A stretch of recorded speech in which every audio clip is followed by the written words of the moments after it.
I'd like to invite yet another awesome patriot up to the stage. David. I think David. It was going to be Brent, but it's David now. David, awesome. Thank you so much for everything you do, by the way, Pete. Thank you. Well, wow, that's loud. Hello, everybody. Dave Dickson. I'm a retired police officer, for those who don't know. I've been coming here a while. Got to say, this is amazing, the amount of people here. This is definitely the biggest birthday party I have ever been to. And Kenny, if you were worried about the people before, I think you need to worry about Ryan coming after your job, because I think everybody here will vote for him. So I just want to say a few words about some of the speeches today, from Lena to Ryan to Lorna, and to those brave nurses from the ICU.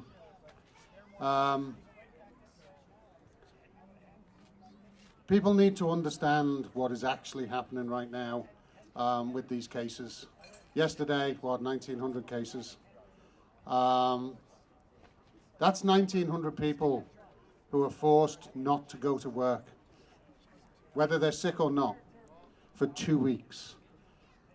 That's then every single person they have been in close contact with has to isolate for 2 weeks, whether they get a test or not. And because everybody's so terrified of the AHS, we have businesses that are actually self-policing this, because if they don't isolate their staff, then AHS comes in and shuts them down for good with a fine of $500,000 plus. And that's what they're terrified of. So what happens is one gets a cold or has a test, and suddenly a whole crew, a whole business is shut down for 2 weeks. That might be the end of their business that has been in their family for a very long time. Not because anybody's sick, not to protect anybody, but because some bureaucrat, some unelected bureaucrat said, you have to stay home. Well, that's not just happening with businesses, that's happening in the hospitals. And more importantly, right now, it's happening in the care homes. There's a care home on the north side that they've had outbreaks 4 times now, and every single resident has been tested. 275 of them never had a positive case. Been tested more than 15 times. Well, guess what? We're in flu season now. So these bunch of tests suddenly come back positive because people have got colds. As a result of that, half the staff have been isolated and can't go to work. So AHS's answer to that, and the care home's answer to that, on a 3-story building with 270 full-time residents who need full-time care and pay for that full-time care. Well, if you're not on the floor that is now the COVID floor, you don't see any staff. For most of the day, instead of having 24-hour staff wandering around, making sure that you are well, you are healthy, you are out of bed, not getting bed sores, that you see people, that your needs are being cared for, now you don't see anyone. So yes, AHS, Dana Hinshaw, and Jason Kenney, who seems like, everybody thinks, oh, what a wonderful man. He's letting us protest. You know why he's letting you protest? At the same time as he says, you dare not go and meet with your neighbor or family member. Just remember that. At the same time he's saying, all these strangers are allowed to meet each other, but you can't go visit your next door neighbor. Do you know why? Because Kenny needs an enemy for all those mask wearers. Kenny needs somebody to blame for all these cases where nobody's really sick. I mean, some people are getting sick. It's flu season, for Christ's sake. 1 billion people a year get flu. And it's not just one thing. Flu is multiple things. There are lots of different flus. And if anybody believes that flu disappeared this year from the planet, there's a ward and a bed for you, but you can't get the window bed because I've got that one booked. And the cure, Mr. Kenny, for the curve, the way to flatten the curve, hand out some straight jackets. So, the important thing I wanted to say today is people need to understand that these cases are doing damage. They're not to be ignored. They are destroying businesses. They are destroying lives.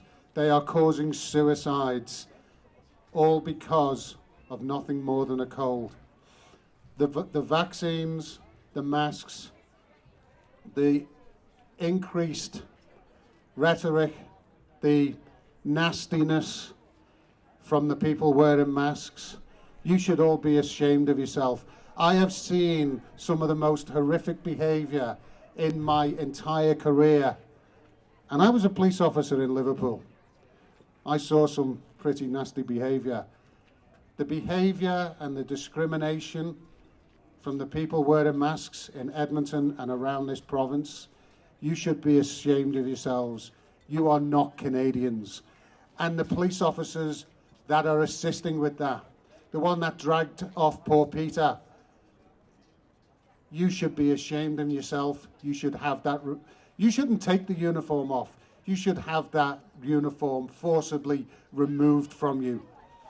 You'll notice I don't wear my police pin anymore. I don't wear my police scarf anymore. It's a cravat. Somebody said, is that a mask? No, it's a cravat. I don't wear either of them, and I will never wear them again until my colleagues start doing their job.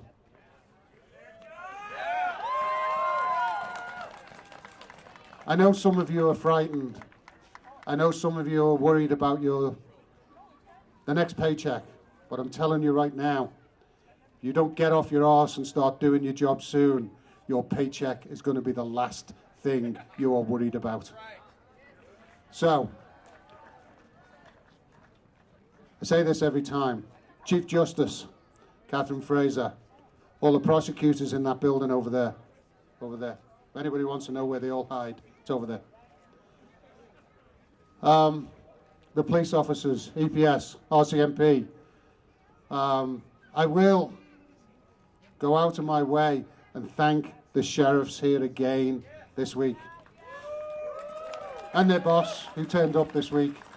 I want to thank you for being here to protect us. I want to thank you for doing your job. I wish some of my colleagues took their oath as seriously as you do. They are here to protect us. They're not here to issue tickets. They're not here to infringe on your rights. They are here to protect us, to make sure we are all truly safe. And not that, I'm going to use a bad word now, not that bastardized use of the word safe that you hear from these people on the TV. Truly safe. Safe from tyranny. Safe from the abuse of people wearing masks. Safe from everybody who's not awake. And you all need to give yourselves a round of applause. And the people who stood up today, from Ryan, Ryan, where have you been all this time? You really are a true hero. Lena over there, what she's gone through and what it's got for her to come here today and last week, she is a true hero. And every single one of you who's took the time to come here and listen, you are all heroes. And the people out there wearing masks, you need to understand, these people aren't out here for themselves. They're actually out here for you. And you need, at some point, to wake up and thank them, because without these people, you really would be lost.